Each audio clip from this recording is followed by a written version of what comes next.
परी story time channel में आप सभी का बहुत बहुत स्वागत है। मंगलसूत्र। राधा दरवाजे पर खड़ी थी। उसका दिल तेजी से धड़क रहा था। सामने खड़े लोग उसकी ओर बढ़ रहे थे।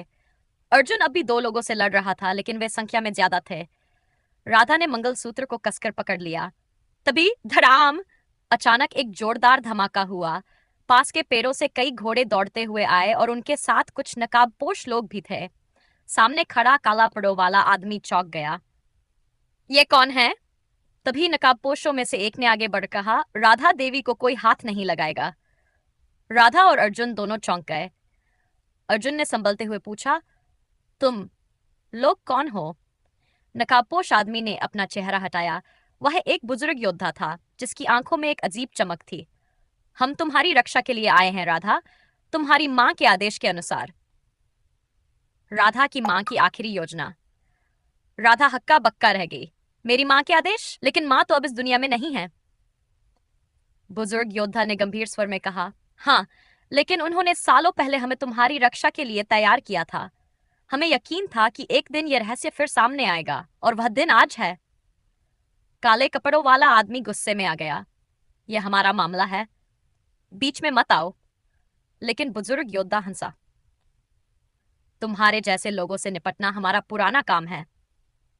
इतना कहते ही नकाबपोश योद्धाओं ने तलवारें निकाल ली और हमला कर दिया। युद्ध की शुरुआत। अर्जुन भी पीछे नहीं हटा। उसने राधा को एक तरफ किया और दुश्मनों से भिड़ गया। चारों तरफ शोर था, तलवारों की छनछनाहट, घोड़ों की हिनहिनाहट और दुश्मनों की चीखें। राधा एक तरफ खड़ी सब देख रही थी। उसे समझ में नहीं आ रहा था कि ये नकाबपोश कौन है और क्यों उसकी रक्षा कर रहे हैं। लड़ाई ज्यादा देर तक नहीं चली। नकाबपोशों की ताकत और संख्या देखकर काले कपड़ों वाले लोग भागने लगे। लेकिन भागते भागते उनके सरदार ने राधा की ओर देखा और चीखा, ये लड़ाई खत्म नहीं हुई राजकुमारी, हम फिर लौटेंगे। राधा का दिल कांप गया। बुजुर्ग योद्धा उसके पास आए और बोले, अब हमें तुम्हें तुम्हारे असली अतीत से मिलवाना होगा। यह सिर्फ मंगलसूत्र की लड़ाई नहीं है, यह तुम्हारी विरासत की लड़ाई है। राधा ने अर्जुन की ओर देखा। दोनों को एहसास हो गया था कि यह सफर अभी खत्म नहीं हुआ। यह तो बस शुरुआत थी। राधा की सांसें अब भी तेज थीं। नकाबपोश योद्धाओं ने दुश्मनों को भगा तो दिया था, लेकिन उनके सरदार के आखिरी शब्द अभी भी उसके कानों में गूंज रहे थे। यह लड़ाई खत्म नहीं हुई राजकुमारी, हम फिर लौटेंगे। बुजुर्ग योद्धा ने अर्जुन और राधा की ओर देखा और गंभीर स्वर में कहा, हमें यहां से तुरंत निकलना होगा। यह जगह अब सुरक्षित नहीं है। राधा ने उलझन में पूछा, लेकिन हम कहाँ जाएंगे? बुजुर्ग ने धीरे से कहा, जहां तुम्हारे दुश्मनों की साजिश का पर्दाफाश होगा। दुश्मनों की नई साजिश। कुछ ही घंटों बाद वे सभी एक पुराने किले के खंडहर में पहुंचे। किले की दीवारों पर समय की मार साफ दिख रही थी, लेकिन अंदर कुछ निशान थे, पुराने लेकिन पहचान में आने वाले। बुजुर्ग योद्धा ने राधा को एक खास जगह पर खड़े होने का इशारा किया। जैसे ही राधा वहां खड़ी हुई, जमीन के नीचे से एक पत्थर खिसका और अंदर एक गुप्त दरवाजा दिखने लगा। राधा और अर्जुन हैरान रह गए। बुजुर्ग ने गहरी आवाज में कहा, यह तुम्हारी मां का आखिरी संदेश था। उन्होंने कहा था कि जब भी तुम्हें सच जानने की जरूरत पड़े तो इस दरवाजे को खोलना। अर्जुन ने तुरंत दरवाजा खोला और अंदर प्रवेश किया। वहां एक पुरानी मेज रखी थी, जिस पर कुछ कागजात फैले थे। राधा ने उन कागजों को उठाया और पढ़ने लगी। ये तो किसी समझौते के दस्तावेज हैं। अर्जुन ने आगे बढ़कर पढ़ा और चौंक गया। ये दस्तावेज दिखाते हैं कि हमारे दुश्मनों ने हमारी ही रियासत के एक विश्वासघाती के साथ मिलकर हमारी विरासत पर कब्जा करने की योजना बनाई थी। राधा को विश्वास नहीं हो रहा था। मतलब हमारे ही अपनों में से किसी ने गद्दारी की? बुजुर्ग ने सिर हिलाया। और वह गद्दार आज भी जिंदा है।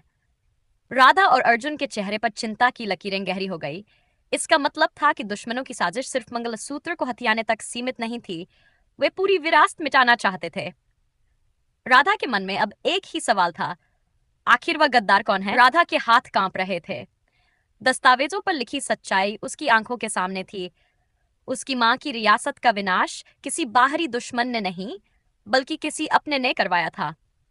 अर्जुन ने धीरे से कहा, हमें यह पता लगाना होगा कि यह गद्दार कौन था। बुजुर्ग योद्धा ने गहरी सांस ली और बोले, एक नाम था जिसे हमने बरसों पहले सुना था, लेकिन तब हमें यकीन नहीं हुआ था। राधा ने घबराई हुई आवाज में पूछा, कौन था वो? बुजुर्ग ने दस्तावेजों के नीचे दबा एक पुराना पत्र निकाला। पत्र पीला पड़ चुका था, लेकिन उस पर लिखे शब्द अब भी साफ थे। विश्वास किसी से मत करना, रियासत का सबसे बड़ा गद्दार वीरेंद्र। राधा चौंक गई। वीरेंद्र? ये कौन था? बुजुर्ग ने गंभीरता से कहा, वीरेंद्र कोई आम आदमी नहीं था। वह तुम्हारी मां के सबसे विश्वासपात्र मंत्रियों में से एक था। जब महल पर हमला हुआ, तब राजा ने अपनी बेटी यानी तुम्हारी मां को बचाने का आदेश दिया था। लेकिन वीरेंद्र ने पीठ में छुरा घोंपा, उसने दुश्मनों से हाथ मिला लिया और महल का गुप्त रास्ता खोल दिया। राधा के चेहरे पर अविश्वास था। तो क्या वह अब भी जिंदा है? बुजुर्ग ने सिर हिलाया। हमें नहीं पता, लेकिन अगर वह जिंदा है तो जरूर वह तुम्हारे मंगलसूत्र के पीछे होगा। अर्जुन गहरी सोच में था। अगर वीरेंद्र अब भी जिंदा है तो वह कहाँ होगा? तभी राधा की आंखें चमक उठी। शायद मां की डायरी में कुछ लिखा हो। उसने तुरंत मां की डायरी निकाली और आखिरी कुछ पन्ने पलटे। एक जगह पर लिखा था, मैंने वीरेंद्र को आखिरी बार शाही मंदिर में देखा था। वह किसी से छुपकर मिल रहा था, लेकिन मैंने नहीं सुना कि वह क्या कह रहा था।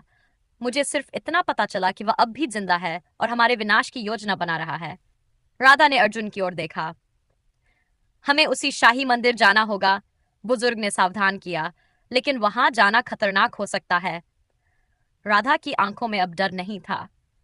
अगर मैं अपनी विरासत की सच्चाई नहीं जानूंगी तो ये लड़ाई कभी खत्म नहीं होगी। अर्जुन ने उसकी हथेली थाम ली। तो हम ये लड़ाई जीतेंगे। रात के अंधेरे में राधा, अर्जुन और बुजुर्ग योद्धा शाही मंदिर की ओर बढ़ने लगे, लेकिन वे नहीं जानते थे कि किसी की नजर उन पर थी। एक छाया मूर्ति अंधेरे में खड़ी थी जिसने सब सुन लिया था। उसने धीरे से कहा, आखिरकार राधा खुद हमारे जाल में फंसने आ रही है। वह व्यक्ति धीरे से मुड़ा और अंधेरे में खो गया। अब राधा और अर्जुन शाही मंदिर की ओर बढ़ रहे हैं, लेकिन वहां दुश्मनों का जाल बिछा हुआ। राधा के चारों ओर दुश्मनों का घेरा कस चुका था। मंदिर के अंधेरे गलियारों से कई साये बाहर निकल आए थे। सबकी आंखों में खून खराबे की प्यास थी। वीरेंद्र भी सतर्क हो गया। उसने अर्जुन की ओर देखा और कहा, अब वक्त नहीं है, राधा को यहां से निकालो। अर्जुन पहले ही तलवार निकाल चुका था। उसने एक नजर राधा पर डाली। वह अब भी सुमित्रा के बारे में सुनकर सदमे में थी। अर्जुन ने उसका हाथ पकड़कर झटका दिया। राधा, अब सोचने का वक्त नहीं है, हमें निकलना होगा। मौत का खेल शुरू। दुश्मनों में से एक ने जोर से चीखा, कोई भी भागने न पाए। तलवारें चमक उठीं। चारों ओर शोर गूंज उठा। अर्जुन तेजी से एक दुश्मन के वार को रोका और अपने तलवार के एक ही वार से उसे जमीन पर गिरा दिया। लेकिन जैसे ही वह आगे बढ़ा, दो और दुश्मन उस पर टूट पड़े। वीरेंद्र भी लड़ाई में कूद पड़ा। भले ही वह बूढ़ा था, लेकिन उसकी तलवार अब भी बिजली की तरह वार कर रही थी।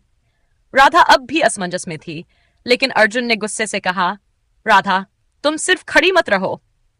हम तुम्हें बचाने के लिए नहीं, बल्कि तुम्हारे साथ इस लड़ाई को खत्म करने आए हैं। यह सुनते ही राधा के अंदर कुछ टूट गया। उसने पास पड़ी एक मशाल उठाई और उसे जोर से दुश्मनों की ओर फेंका। मैं किसी से डरने वाली नहीं हूं। भागने की कोशिश। वीरेंद्र ने अर्जुन से कहा, यह लड़ाई लंबी चलेगी, हमें राधा को सुरक्षित निकालना होगा। अर्जुन ने सहमति में सिर हिलाया। उसने राधा को इशारा किया और बोला, पीछे वाले दरवाजे की तरफ भागो, मैं और वीरेंद्र इन्हें रोकेंगे। लेकिन तभी एक नकाबपोश आदमी राधा की ओर लपका। उसने उसकी कलाई पकड़ ली और खींचने की कोशिश की। राधा चिल्लाई, अर्जुन। अर्जुन बिना एक पल गवाए उछला और अपने खंजर से नकाबपोश का हाथ काट दिया। कोई भी राधा को छूने की हिम्मत न करे। राधा भागने लगी, लेकिन जैसे ही वह मंदिर के पिछले दरवाजे के पास पहुंची, वहां एक और साया खड़ा था।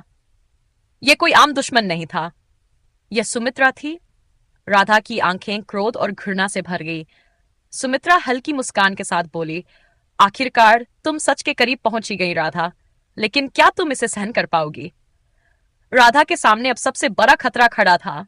राधा का दिल तेजी से धड़क रहा था। सुमित्रा उसके सामने खड़ी थी। उसके चेहरे पर एक शातिर मुस्कान थी। क्या तुम सोच रही थी कि सच तक इतनी आसानी से पहुंच जाओगी राधा? सुमित्रा की आवाज में एक अजीब ठंडक थी। राधा ने तलवार को कसकर पकड़ लिया। अब और धोखा नहीं सुमित्रा, मैंने सच जान लिया है, तुम ही असली गद्दार हो। सुमित्रा ने हल्की हंसी के साथ सिर हिलाया। सच? हाहा। राधा, जो तुमने सुना सिर्फ आधा सच है, राधा ने गुस्से से कहा। तुम्हारे झूठ अब नहीं चलेंगे। लेकिन इससे पहले कि वह कुछ करती, अचानक जमीन के नीचे से एक हलचल हुई। राधा को कुछ समझ नहीं आया, लेकिन अगले ही पल धोखे का दूसरा जाल। राधा, पीछे हटो, अर्जुन ने चिल्लाकर चेतावनी दी, लेकिन बहुत देर हो चुकी थी। राधा के कदमों के नीचे की जमीन अचानक धंसने लगी। वह लड़खड़ाई, लेकिन संभलने से पहले ही वह तेजी से नीचे गिरने लगी। अर्जु, उसकी चीख अधूरी रह गई। वह गहरे अंधेरे में गिरती चली गई। अर्जुन और वीरेंद्र उसकी ओर भागे, लेकिन जैसे ही वे उसके करीब पहुंचे, जमीन का दरवाजा खुद ब खुद बंद हो गया। नहीं, अर्जुन ने जोर से चिल्लाया और अपनी तलवार से जमीन खोदने की कोशिश की, लेकिन कोई फायदा नहीं हुआ। सुमित्रा ने ठंडी हंसी के साथ कहा, अब राधा वही पहुंची है जहां मैं उसे देखना चाहती थी। अर्जुन की आंखों में आग जल उठी। उसने तलवार तानते हुए कहा, अगर उसे कुछ हुआ तो मैं तुम्हें जिंदा नहीं छोड़ूंगा। लेकिन सुमित्रा बिना डरे बोली, अगर तुम उसे वापस पाना चाहते हो तो तुम्हें भी उसी रास्ते से गुजरना होगा, एक ऐसी जगह जहां से लौटना नामुमकिन है। अर्जुन और वीरेंद्र ने एक दूसरे की ओर देखा। राधा अब कहां थी? राधा का नया संकट। राधा को होश आया तो उसने खुद को एक अजीब जगह पर पाया। चारों ओर घना अंधेरा था, सिर्फ कुछ टिमटिमाते दीपक दीवारों पर लगे थे। वह एक पुराने तहखाने में थी, एक भूल भुलाया जहां से भागना लगभग असंभव था। यह जगह, क्या ये कोई कैदखाना है? उसने खुद से फुसफुसाया। तभी एक आवाज गूंजी, स्वागत है राधा, अब तुम सुमित्रा के खेल में फंस चुकी हो। राधा ने तेजी से इधर उधर देखा, लेकिन कोई नजर नहीं आया। वह समझ गई, अब उसे इस जाल से खुद ही बाहर निकलना होगा, वरना सब कुछ खत्म हो जाएगा। अगला भाग जल्द ही।